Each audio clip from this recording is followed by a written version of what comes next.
Shalom Aleichem Mishpachah, peace unto you, family. Recently, a gentleman caught my attention, political commentator, a Mr. Bolson. I noticed that he reminded me of Malcolm X.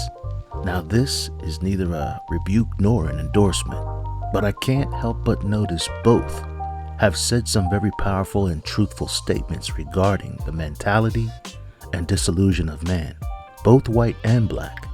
This particular example I just noticed today highlights the shift that I see going on, the prophetic shift.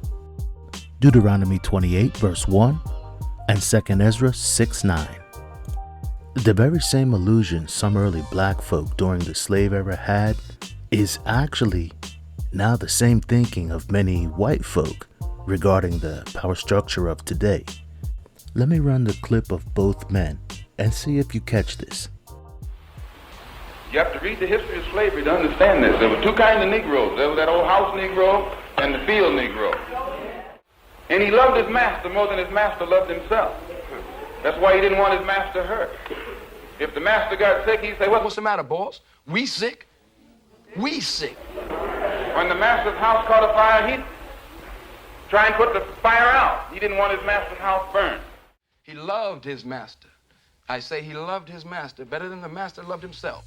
In the late minister's speech, he simply pointed out how a portion of the Negro community relied on, had faith in, and lifted up the power structure, which at that time was the plantation owner.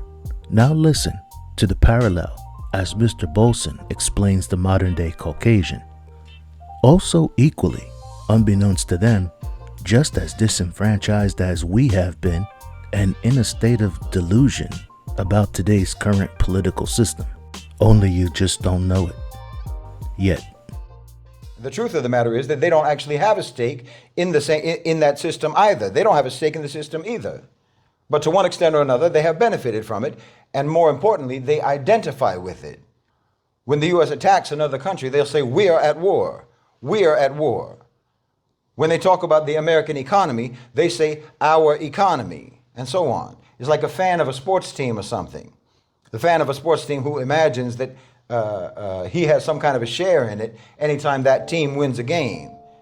In Revelation 18:4, when we're told to come out of her, my people, it's referring to this system of the beast here in Mystery Babylon, soon to be drinking up the cup of Father's wrath. The rafters are falling, family. Get back into the word and be called apart people.